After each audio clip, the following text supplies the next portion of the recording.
probably an extended warranty. You're probably right. You're probably They found right. me. So Downtown Indiana is a great organization, of course, and we work with them frequently. But you, in conjunction with Downtown Indiana, are part of a newly named committee that has taken underneath its umbrella what used to be known as Welcome to India.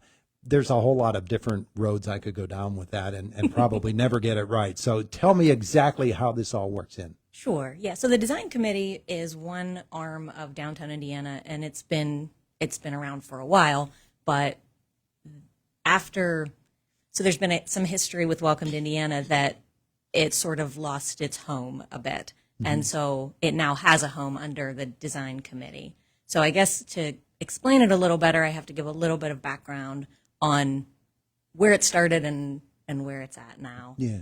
So Welcome to Indiana has been around since late 80s, early 90s. I don't exactly know what year it was founded, but whenever it was started, it was Nancy Beerworth and Frank Moore, who you probably knew. Oh, yeah, very well. Yeah, so they were great.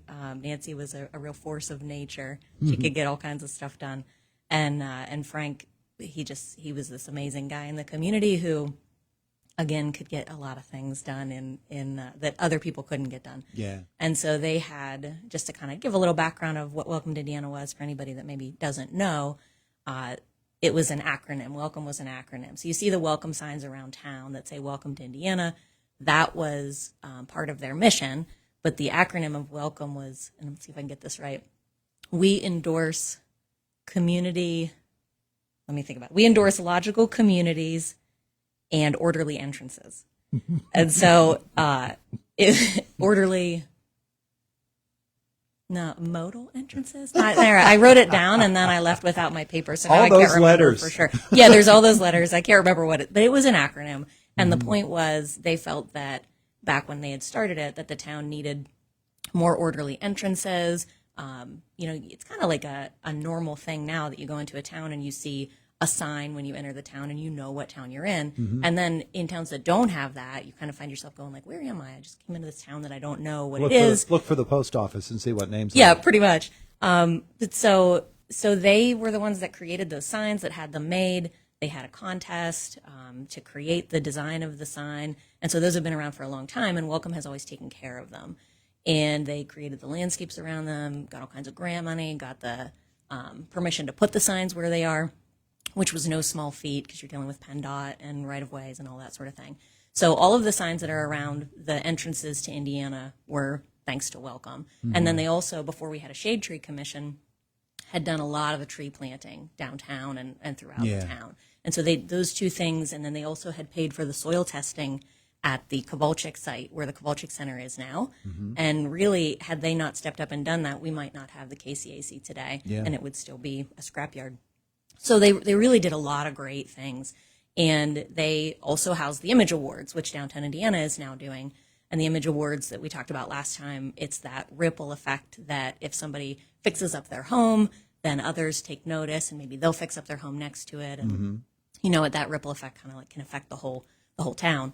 And so they would award people for doing that. So there were all these things that lived within the Welcome to Indiana mission that were really fantastic, but as the people that had founded it aged and some of them moved away and then some of them started to pass away, the momentum really kind of died out, and it was hard to find leadership for it.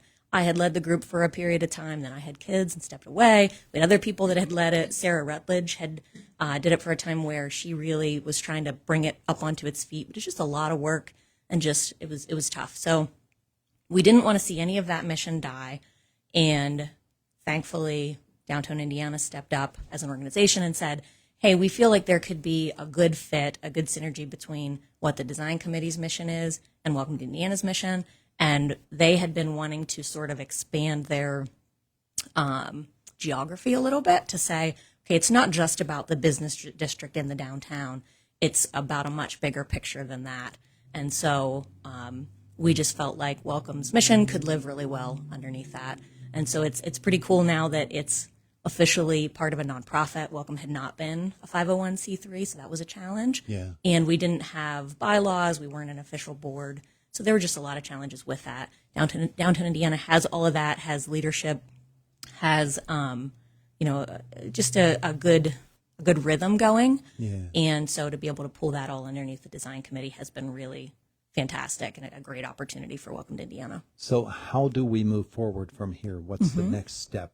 So the next steps are that the design committee is now getting into its own rhythm where we're meeting regularly and we're figuring out, because Downtown Indiana is sort of having like a little bit of a rethinking of what its mission in general is. And so the design committee is just one piece of that. But our group is very excited about positively impacting the downtown and the larger community beyond the downtown. And so we're figuring out what that list of most important things are for us to do, and then just trying to pick away at that. So the most time-sensitive one that's happening, or the one that's happening the soonest, is the Image Award contest, I guess, where we're asking for nominations. Yeah. And so the good way to get that information is to go to our Facebook page, Downtown Indiana's Facebook page, and you can go on there and nominate people for an Image Award. There you go. Yeah. There you go. That's a lot that you put into just It was a a few lot, minutes. yes. Way to go. Sorry. That was a wonderful summation. I was spellbound by it. But I'm glad that you were able to get all of that in. And the next logical question is, okay, how do people get involved so that they can build the strength of this organization once again? Yeah, that's a great question.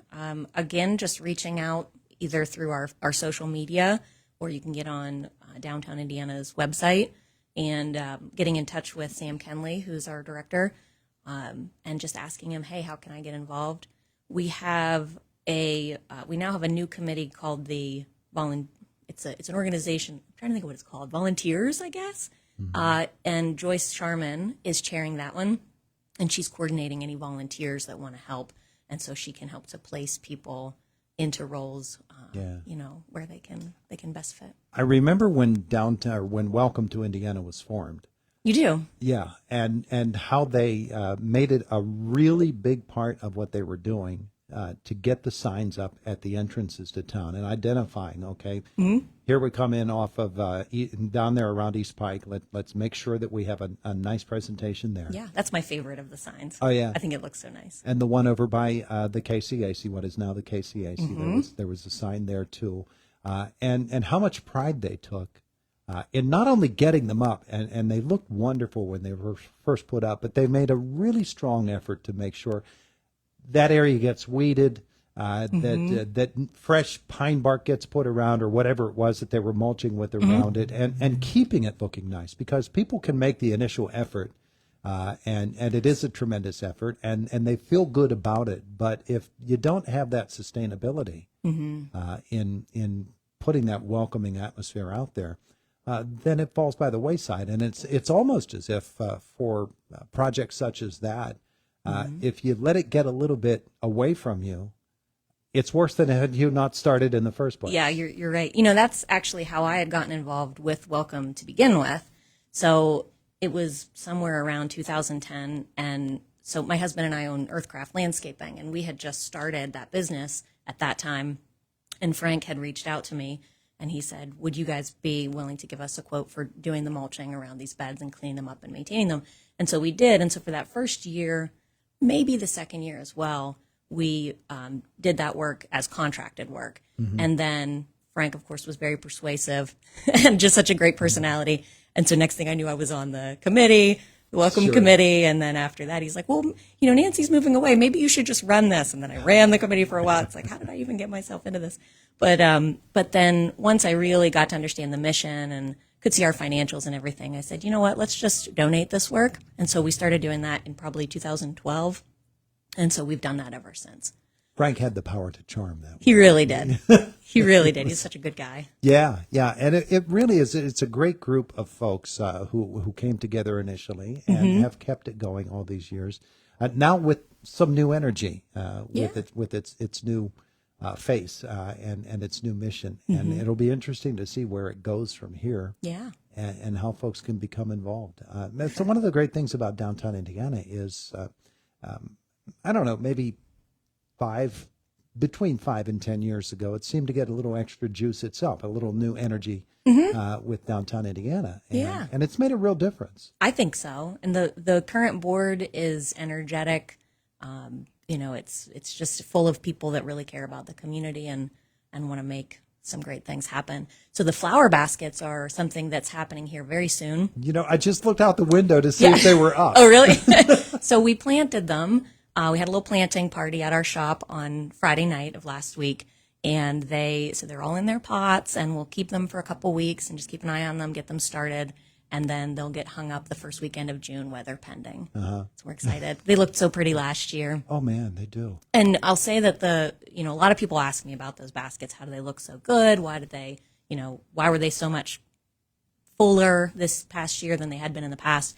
And it's because of the baskets it was an effort between the borough and downtown Indiana utilizing some grant money, and they purchased these self-watering baskets. So if you take note of them when they're up this year, it's a pretty big basket, and the bottom third of it, I guess I would say, is a water reservoir. And then they have these strips of carpeting, recycled carpeting, that are inside that allow this wicking process to take place. And you have to use a special kind of media with a lot of peat moss in it. And so that water wicks up into the media, and it basically self-waters. So you're not having to water every single day. Yeah. And it made the biggest difference. It really did. They were really, really spectacular. And there will be opportunities for people who want to get involved with helping with the flowers to help to fill those baskets. We're going to try to get on a rotation of volunteers. Can you drive the cart? You can drive the golf cart, yeah. Yay! That's one of the greatest things about summer around here. Yeah, a little flower power golf cart. Yeah. But in the meantime, onto the Facebook page where you can find information about it. Yep. And maybe become a participant in it. Yeah. Wonderful, wonderful. Shanna, thanks so much for the visit. Again, You're welcome. Thank you for having me. come back anytime. Thanks. It is the voice of Indiana County. It's WCCS 101.1 FM, AM 1160, WCCSradio.com. 24 minutes after 8 o'clock, Boomer Sports on the way in just a moment. As soon as I tell you about the weather forecast for today, partly sunny, chance of a thunderstorm, 86, down to 62 tonight and clear. Tomorrow, increasing clouds, chance of strong afternoon storms at a high of 85. And then cloudy Thursday and a big cool down, 72 with a chance of storms. Friday, partly sunny, 80. The Memorial Day weekend forecast is a lot better today than it was, but still has room for improvement. Partly sunny all 3 days, Saturday, Sunday, Memorial Day, Monday, and a chance of rain and maybe some thunderstorms all 3 days. Temperatures upper 70s, around 80 degrees. So that's pretty good. Right now in downtown Indiana, let's see how it's improved, because I know that it's much warmer than the last time we checked. And, of course, just as I say that, the computer takes its sweet time in updating. So hang on, it's coming. There it is, 65 degrees, 8:25 in the morning. And it is the voice of Indiana County, WCCS 101.1 FM, AM 1160, WCCSradio.com.